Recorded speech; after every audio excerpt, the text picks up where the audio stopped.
The massive alien fleet emerged from hyperspace at the edge of the solar system, their dark hulls blocking out distant stars.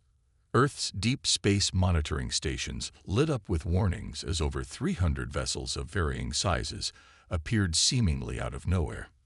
In the Pentagon's command center, General Robert Miller stared at the main screen, his weathered face illuminated by the red warning lights. "How long until they reach Earth's orbit?" he asked, his voice steady despite the gravity of the situation. "At their current speed, approximately 72 hours, sir," replied Lieutenant Tom Watson, his fingers flying over the holographic controls. The room hummed with tense activity as military personnel rushed to their stations.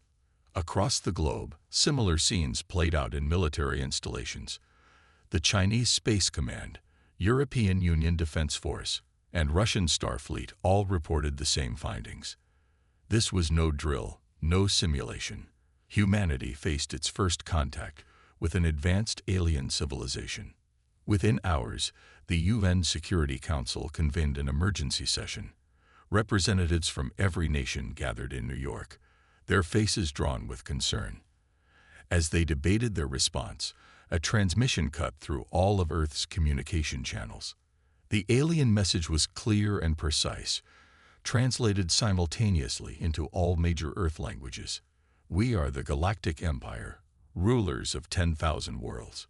Your planet has been chosen for integration into our dominion. Resistance is futile.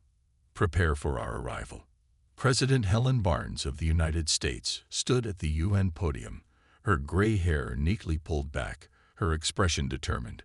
"We must present a united front," she declared. "Humanity will not bow to threats." The global response was unprecedented. Ancient rivalries were set aside as nations pooled their resources and military assets. In underground bunkers and secret facilities, weapons that had never seen the light of day were brought online. Admiral William Stone commanded the combined Earth Defense Fleet from his position on the lunar base. He watched as the Imperial ships drew closer, their massive forms now visible through the base's telescopes. Each alien vessel dwarfed Earth's largest ships, their technology clearly centuries ahead of humanity's visible capabilities. The Empire's ambassador, appearing as a tall humanoid figure in gleaming armor, materialized simultaneously in every major government center through holographic projection. "Your world has been chosen for the glory of serving the Empire," the figure announced. "Submit now, and your transition will be peaceful." In the UN chamber, world leaders sat in silence as the hologram delivered its message. But there was something the Empire had missed, a glint of confidence in their eyes, a slight smile playing on their lips. The Chinese premier spoke first. "We have received your message," he said calmly, "and we have one of our own." Deep beneath the Pacific Ocean, ancient machinery hummed to life. Similar installations activated under the ice of Antarctica, in the heart of the Sahara, and in the depths of the Amazon. Humanity had not been as defenseless as they appeared. General Miller walked to a secure terminal in the Pentagon's deepest level. He placed his hand on a scanner that had waited decades for this moment. Across the globe, other military leaders did the same. They had prepared for this day for generations. A signal went out from Earth, not a message of submission, but a warning. As the alien fleet approached Mars' orbit, they detected something their scans had missed before. Hidden installations on Mars, Venus, and scattered through the asteroid belt came online, their purpose about to be revealed. Admiral Stone stood on the Lunar Command Center's observation deck, watching as Earth's first and only warning was prepared. "Let's show them why you don't threaten Earth," he said quietly. The Empire's ambassador received Earth's response with confusion. The message was short. "You have 24 hours to withdraw your fleet. This is your only warning." The ambassador's hologram laughed. "You dare to threaten the Galactic Empire? We who have conquered 1,000 species." President Barnes stood up, her voice calm but firm. "We don't make threats," she replied. "We make promises. 24 hours. Choose wisely." As the first day of contact drew to a close, humanity waited. They had hidden their true capabilities for centuries, preparing for this moment. The Empire thought they had found another easy conquest, another primitive world to add to their collection. They were about to learn how wrong they were. As the 24-hour deadline approached, Earth's hidden defenses emerged from their centuries-long slumber. Deep beneath the oceans, massive structures rose from the seafloor, their ancient metal gleaming despite years underwater. In orbit, cloaked satellites revealed themselves, their true purpose finally clear after decades of being disguised as communication arrays. General Miller stood in the Pentagon's command center, watching as green lights confirmed the activation of each defense system. "Status report on the SHIELD network," he ordered. "All nodes reporting ready, sir," Lieutenant Watson responded. "The planetary shield can be activated on your command." The Empire's fleet had moved closer, now positioned just beyond Mars' orbit. Their ships remained in attack formation, clearly not taking Earth's warning seriously. The ambassador's hologram appeared again in the UN chamber, its artificial smile more menacing than diplomatic. "Your time has expired," the ambassador announced. "The Empire does not negotiate with primitive worlds. Prepare for..." Admiral Stone cut the transmission with a wave of his hand. "Let's show them what primitive looks like," he said, entering the final activation code into his command console. Around Earth, massive energy collectors emerged from their hiding places in mountain ranges and deserts. The technology looked both ancient and advanced. Smooth metal surfaces covered in patterns that seemed to shift and move in impossible ways. President Barnes addressed the UN Assembly one final time before the demonstration. "For centuries, we kept this secret. We found the ruins of an ancient civilization in our solar system, one that left us their technology as a defense against the Empire. Today, we use it." The first wave of Imperial ships entered firing range. Their weapons powered up, energy readings off the charts. But before they could fire, Earth struck first. From the lunar base, Admiral Stone gave the command. "Activate the SHIELD network. Power up the solar defense grid." A shimmer of energy spread across Earth's atmosphere, forming an iridescent barrier that encased the entire planet.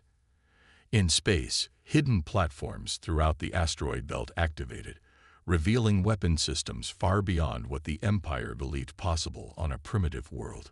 The Imperial fleet launched their first attack, a barrage of energy weapons that would have devastated Earth's surface.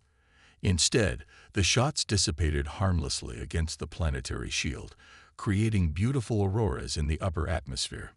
General Miller watched the energy readings with satisfaction. "Now for our response," he said quietly. At his command, the ancient defense platforms came to life. Beams of pure white energy lanced out from installations on Mars, Venus, and throughout the asteroid belt. 3 Imperial ships, caught completely by surprise, were disabled instantly, their systems completely shut down. The ambassador's hologram appeared again, but this time the arrogance was gone. "How this is impossible. Your world is primitive. You have no space fleet, no advanced technology." President Barnes stood before the hologram, her expression stern. "You see what we wanted you to see. Humanity found something in our solar system long ago, the remains of those who fought your empire before. They left us their legacy, their technology, and their warning about you." On the main screen, more Imperial ships fell silent as Earth's defense network demonstrated its power. The remaining vessels began to pull back, their confident attack formation dissolving into chaos. Admiral Stone opened a channel to the entire Imperial fleet. "This was a demonstration, a fraction of our defensive capabilities. The next response will not be so gentle." From his command post, General Miller watched as hidden bunkers around the world revealed more ancient weapons. Massive cannons emerged from mountain ranges, their barrels pointing skyward. Energy collectors in the Sahara powered up, their surfaces glowing with stored power. The Imperial fleet retreated beyond Mars' orbit, their ships regrouping as they processed this unexpected development. The ambassador's final transmission was brief. "The Empire will return. You cannot hide forever. Lieutenant Watson looked at the retreating fleet on his monitors. "They'll be back with a larger force," he said. General Miller nodded. "Yes, they will. But now they know we're not helpless, and they haven't seen anything yet." As Earth's defense systems returned to their hiding places, humanity prepared for what would come next. The Empire had miscalculated, but they wouldn't make the same mistake twice. The real battle was about to begin. 3 days after Earth's demonstration, the Imperial fleet returned. This time, they brought over 1,000 ships, their massive forms blocking out entire star fields as they approached. Leading the armada was the Empire's flagship, a vessel twice the size of Earth's moon. In the Lunar Command Center, Admiral Stone studied the incoming fleet with calm determination. "They'd brought their entire Third Fleet," he observed, "exactly as we expected." The Imperial forces spread out in an elaborate attack formation, clearly preparing for a full-scale assault.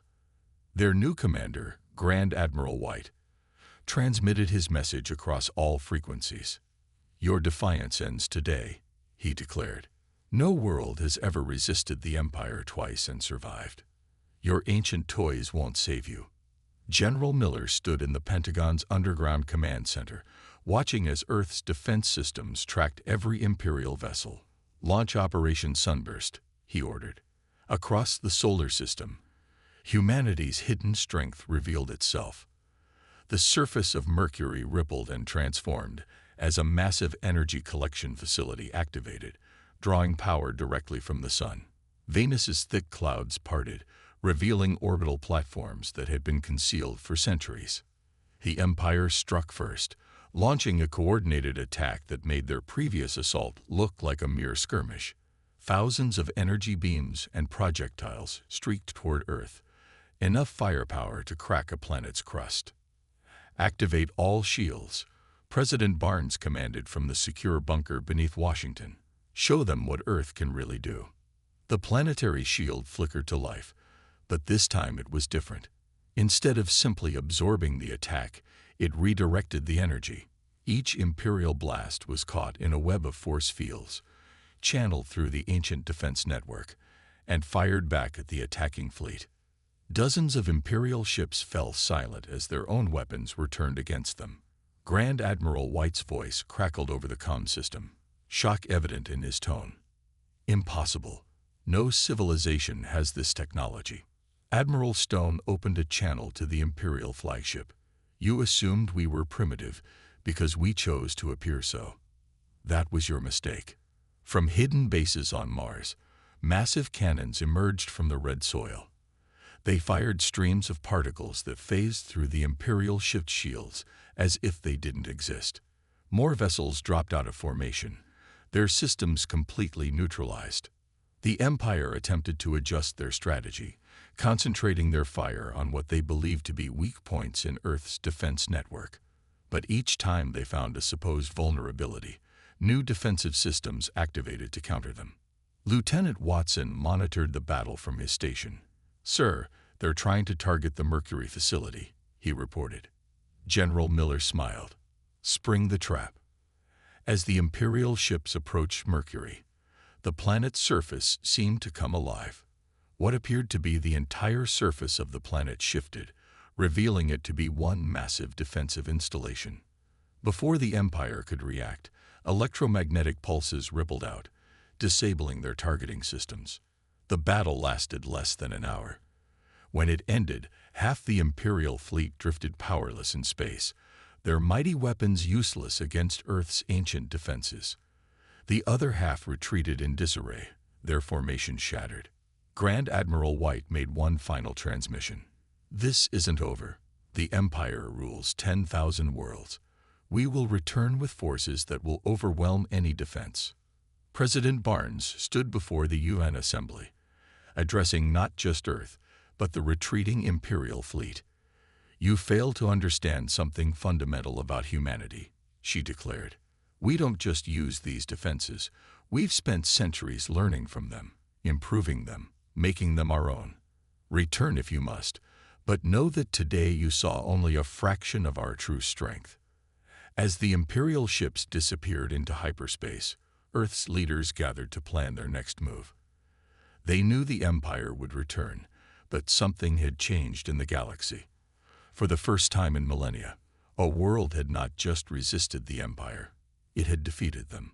Admiral Stone watched the last Imperial ship vanish from his sensors. "And now the real war begins," he said quietly. Earth's defenses returned to their hiding places, but remained ready. Humanity had revealed its power, and the galaxy would never be the same. In the aftermath of Earth's victory over the Imperial fleet, the time had come to reveal the truth. World leaders gathered in a secret facility deep beneath the Swiss Alps, in a chamber that hadn't been open to the public in over 300 years. President Barnes stood before a massive ancient door covered in strange symbols. "For generations, we've kept this hidden," she said, placing her hand on a worn panel. "But now our children deserve to know their true heritage." The door slid open silently, revealing a vast chamber filled with artifacts and technology that defied modern understanding. Holographic displays activated automatically, showing images of a civilization that had inhabited the solar system long before humanity emerged. General Miller walked among the displays, his footsteps echoing in the cavernous space. 2,000 years ago, our ancestors found the first ruins on Mars. He explained to the assembled leaders. What they discovered changed the course of human history. The holograms showed scenes from an ancient war, a previous galactic civilization that had fought against the Empire and ultimately fallen. But before their defeat, they had hidden their most advanced technology throughout Earth's solar system, leaving it for humanity to find when they were ready. They called themselves the Guardians, Admiral Stone said, activating a central hologram that showed a star map of the galaxy. They knew the Empire would eventually find Earth. Everything they left us was meant to prepare us for this moment. The chamber's walls came alive with images, showing how humanity had secretly advanced over centuries. The space race, the Cold War, the digital revolution, all had been carefully orchestrated to hide the true pace of human technological development. Lieutenant Watson accessed ancient records, displaying them for all to see. The first lunar landing wasn't just about reaching the moon, he explained. It was a cover to establish the first modern defense installation using Guardian technology. The truth about many of history's greatest moments was revealed. The Mariana Trench contained not just deep ocean, but a vast complex of Guardian laboratories. The Sahara Desert hid a network of power collectors under its sands. Antarctica's ice sheets concealed planetary shield generators. Every major nation has guarded these secrets, President Barnes continued. Every space program, every deep-sea expedition, every Arctic research mission, all were part of our preparation. The holographic displays showed how humanity had learned from the Guardian technology, not just preserving it but improving upon it. Earth scientists had spent centuries secretly studying and enhancing the ancient systems, combining human innovation with Guardian knowledge. General Miller activated another display, showing the current state of Earth's defenses. "We haven't just been hiding," he said. "We've been building. The Empire saw our defensive capabilities, but they haven't seen our ability to strike back." The chamber revealed blueprints for vessels that could outmatch Imperial ships, weapons that could pierce their strongest shields, and transportation systems that could reach across the galaxy instantly. "The Guardians chose us for a reason," Admiral Stone explained. "They saw in humanity something unique, our ability to innovate, to adapt, to take their technology, and make it better." As the leaders absorbed this information, another secret was revealed. Hidden throughout the galaxy were other Guardian facilities, waiting to be found. Earth wasn't just defending itself, it had inherited a mission to free the galaxy from Imperial control. President Barnes addressed the assembly one final time. "For centuries, we've lived knowing this day would come. We've prepared, we've planned, we've built our strength in secret. Now we have a choice to make." The chamber's displays showed thousands of worlds under Imperial control, civilizations suffering under their rule. "The Guardians didn't just give us the means to defend ourselves," she continued. They gave us the power to help others. As the meeting concluded, Earth's leaders emerged with a new understanding of their place in the galaxy. They were no longer just defending their world. They were taking up the mantle of those who had come before them. Lieutenant Watson looked at the ancient star maps, studying the Empire's territory. They thought they were hunting prey, he said quietly. Instead, they woke up humanity. The chamber sealed itself once more, but its secrets were now part of humanity's open history. The time for hiding was over. Earth would now show the galaxy exactly what humanity could do. The Imperial Palace on their capital world trembled with barely contained fury. Grand Admiral White stood before the Imperial Council, his usual confidence shattered after the defeat at Earth. How could one primitive world possess Guardian technology? Demanded the Imperial Chancellor, his face red with anger. Our ancestors destroyed them all. The council chamber, with its towering crystal walls and floating platforms, filled with murmurs of concern. News of Earth's resistance had spread through the Empire despite attempts to suppress it. The data from our defeated ships confirms it, White reported. They haven't just preserved Guardian technology, they've improved it. Their planetary shield absorbed and redirected our weapons. Not even the original Guardians could do that. In a secure command center elsewhere in the palace, Imperial intelligence officers reviewed recordings of the battle. They watched in stunned silence as their mighty fleet was systematically disabled by defenses hidden throughout Earth's solar system. We've received reports from our frontier worlds, reported Intelligence Director Black. Some of our subject species are already whispering about Earth. They're calling it the world that said no. The Imperial Chancellor paced the chamber floor, his ornate robes sweeping behind him. We cannot allow this defiance to stand. If one world successfully resists us, others will follow.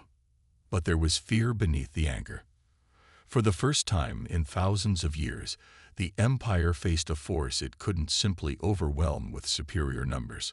Earth's defenses had proven capable of turning the Empire's own strength against it. Admiral Green, a veteran of countless conquests, spoke up from his council seat. Perhaps we should consider opening diplomatic channels. The suggestion was met with outrage from some council members, but others nodded thoughtfully. The Empire had never encountered a situation like this. Their usual tactics of overwhelming force and intimidation had failed spectacularly. In orbit around the capital, the Empire's main fleet assembled. 5,000 ships, enough to crush most solar systems, but the military commanders weren't showing their usual confidence. If they could defeat our third fleet with only their defensive systems, one captain noted, what offensive capabilities might they be hiding? Reports kept arriving from across Imperial space. Conquered worlds were watching Earth closely. Some Imperial governors reported increased resistance, with local populations becoming more difficult to control. The Imperial Chancellor called an emergency session of his closest advisors. We cannot appear weak, he insisted, but we cannot afford another defeat. Intelligence Director Black presented new findings. Our deep space sensors have detected unusual energy signatures near several former Guardian worlds. If Earth has found a way to reactivate other Guardian installations, the implications were clear. The Empire's strength had always relied on its ability to overwhelm any opposition with superior numbers and firepower. But Earth's defenses made those advantages meaningless. There may be moderates among us. Admiral Green suggested carefully, who would support a different approach to Earth. For the first time, cracks appeared in the Empire's unified stance. Some argued for launching an all-out assault with everything they had. Others advocated for a more cautious approach. In the military command centers, officers quietly discussed what they'd seen. Earth's technology was beyond anything they'd encountered. Some began questioning whether the Empire's policy of conquest was sustainable. The humans didn't just survive our attack, one commander observed. They defeated us without losing a single defensive installation. They're not primitive. They're more advanced than we are. The Imperial Chancellor finally reached a decision. Prepare a diplomatic mission, he ordered. but also ready the main fleet. We will extend one hand in peace while holding a weapon in the other. But as the Empire debated its next move, Earth wasn't waiting. Their sensors detected increased activity throughout the galaxy. The humans were doing something, preparing something, and the Empire had no idea what it might be. Admiral Green looked out at the assembled fleet, his expression troubled. "We thought we were the most powerful force in the galaxy," he said quietly. "What if we were wrong all along?" The Empire faced its greatest crisis, not just a military defeat, but a challenge to everything they believed about their place in the galaxy. And somewhere out there, Earth was watching, waiting, and preparing for whatever would come next. 1 month after Earth's victory, signals began reaching human monitoring stations. They came from dozens of worlds under Imperial control. Desperate messages, asking if the rumors were true. Had someone finally stood up to the Empire and won? Admiral Stone sat in the Lunar Command Center, reviewing the incoming transmissions. "They're all asking for the same thing," he said. "They want to know how we did it, and if we'll help them do the same." In the Pentagon's secure bunker, General Miller studied a holographic map showing the Empire's territory. Red dots lit up across the display, marking worlds where resistance movements had suddenly become more active. "The Empire's grip is weakening," he reported to President Barnes via secure channel. "Their subject worlds are losing their fear." Earth had been busy. Using the Guardian's faster-than-light communication network, they had established contact with resistance groups on multiple worlds. The ancient technology, hidden for centuries, now served as a lifeline for those seeking freedom. Lieutenant Watson monitored the encrypted channels. "Another uprising on the Imperial mining world of Proxima II," he announced. "The workers are using tactics we suggested. Imperial forces can't suppress them without destroying the facilities they need." President Barnes stood before the UN Security Council, her expression determined. "Phase 2 begins now," she declared. "We start providing technical assistance to resistance movements. Nothing that could be traced back to Earth, yet." Across the galaxy, Imperial governors found their control slipping. Their weapons malfunctioned mysteriously. Their communications suffered inexplicable failures. Their suppression systems developed sudden, critical flaws. In the Imperial Palace, the Chancellor received increasingly desperate reports. 3 more agricultural worlds have declared independence, an aide reported. "Our forces can't maintain control everywhere at once." Earth's strategy was carefully planned. They didn't provide advanced weapons or direct military support. Instead, they taught resistance movements how to exploit weaknesses in Imperial technology, how to disrupt their systems, how to fight smart rather than hard. The Empire's greatest weakness, Admiral Stone explained to his officers, is their reliance on brute force. They never learned subtlety because they never needed it. Until now. On 1,000 worlds, people who had lived under Imperial control for generations began raising their heads. The whispers spread. Earth had shown it was possible. The Empire wasn't invincible. General Miller reviewed reports from across space. "The Empire's trying to maintain control everywhere at once," he noted. "They're spreading themselves thin, exactly as planned." In secret meetings on neutral worlds, representatives from Earth met with leaders of the growing resistance. They shared knowledge, coordination, and hope, something many hadn't felt in centuries. Lieutenant Watson tracked the Empire's fleet movements. "They're reacting exactly as predicted," he reported. "Moving forces from one hotspot to another, always one step behind." The Empire's military leaders grew increasingly frustrated. Every time they suppressed one uprising, 3 more broke out elsewhere. Their once iron grip on their territories was slipping through their fingers. "We haven't even shown them our offensive capabilities yet," President Barnes told her advisors. "This is just the beginning." Earth's strategy was patience. Let the Empire exhaust itself trying to maintain control. Let the subject world see that resistance was possible. Build a network of allies before revealing their true strength. Admiral Stone watched as another Imperial fleet rushed to quell an uprising, leaving other sectors vulnerable. They still think this is about military power, he said. They don't understand that we're fighting a different kind of war. The Guardian technology hidden throughout the galaxy slowly came back to life, piece by piece. Each activated installation weakened the Empire's position further. Their once absolute control was crumbling. In the Imperial Palace, the Chancellor faced a horrifying realization. They weren't just fighting Earth. They were fighting an idea. The idea that resistance was possible, that freedom was worth fighting for. President Barnes addressed the UN one final time before the next phase would begin. The Empire taught the galaxy to fear, she said. We're teaching it to hope. And hope, once ignited, cannot be extinguished. As the Empire struggled to maintain control, Earth prepared for the final phase of their plan. The balance of power wasn't just shifting. It was about to be completely transformed. The final confrontation didn't come with a massive battle or devastating weapons. Instead, it arrived with a simple message broadcast simultaneously to every world in the galaxy. From Earth's global command center, President Barnes stood before the transmission array. People of the galaxy, she began. Today everything changes. At that moment, every Guardian installation that Earth had secretly reactivated came fully online. Defensive shields appeared over hundreds of worlds. Imperial weapons and control systems suddenly lost power. Communications channels the Empire had thought secure were open to everyone. Admiral Stone watched from the lunar base as the Empire's carefully maintained system of control collapsed in hours. "Show them," he ordered. Holographic projections appeared in the skies of every Imperial world, showing the truth the Empire had hidden for thousands of years, the history of the Guardians, the reality of Earth's victory, and most importantly, proof that resistance was possible. In the Imperial Palace, the Chancellor watched helplessly as centuries of absolute rule crumbled. "How?" he demanded. "How did they do this?"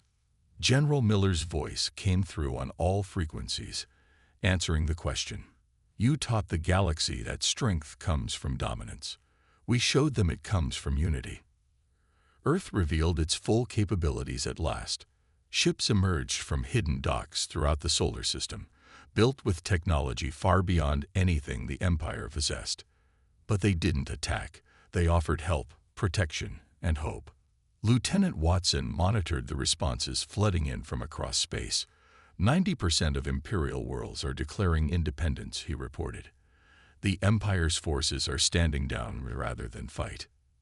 The Imperial Council, facing reality at last, called for an emergency session. Their choices were simple: adapt or be left behind in a galaxy that had outgrown them. President Barnes addressed them directly. "You can remain part of the galaxy's future," she offered, "but not as conquerors. Those days are over." Earth's plan, centuries in the making, had worked perfectly. By helping others resist rather than simply destroying the Empire, they had created something new, a galaxy ready to govern itself. Admiral Stone stood on the observation deck, watching as ships from newly freed worlds arrived in Earth's solar system. "The Guardians chose well," he said quietly. "They knew humanity wouldn't just fight the Empire. We'd change it." The transformation swept across space like a wave. Imperial governors found themselves facing populations no longer controlled by fear. Many chose to work with their people rather than resist the inevitable change. In the heart of what had been Imperial space, a new council formed. Representatives from Earth sat alongside former Imperial worlds and long-oppressed species, planning a future based on cooperation rather than conquest. General Miller reviewed the final reports. The Empire's military forces are requesting permission to join the new defense alliance, he noted. They want to protect rather than control. The ancient Guardian installations, now fully awakened, served their true purpose at last. They became centers of learning, cooperation, and advancement for all species. Lieutenant Watson received the final transmission from the Imperial Palace. "The Chancellor is stepping down," he announced. "They're requesting Earth's help in transitioning to a new form of government." President Barnes stood before the United Nations one last time. Humanity's test wasn't just resisting the Empire, she explained. It was showing the galaxy a better way. Across space, former imperial worlds began rebuilding. Earth shared its knowledge freely, helping others adapt Guardian technology to serve their needs. The age of conquest was ending. An age of exploration and discovery was beginning. Admiral Stone watched as the first joint fleet assembled. Ships from Earth, former imperial worlds, and newly independent planets, all working together. This is what the Guardians wanted, he realized. Not just defeat of the Empire, but transformation of the galaxy. The Empire that had dominated for thousands of years became something new. One voice among many in a galaxy learning to work together. Earth, once thought to be a primitive world, had become a symbol of hope and change. President Barnes looked out at the stars, now filled with possibilities rather than threats. "We did more than win a war," she said. "We built a future." And throughout the galaxy, beings looked up at their skies and saw not the shadow of imperial ships, but the promise of a new dawn. The story of how Earth transformed an empire became legend, told and retold across 1,000 worlds. The galaxy had changed forever, and it all began with a single warning from a supposedly primitive world called Earth.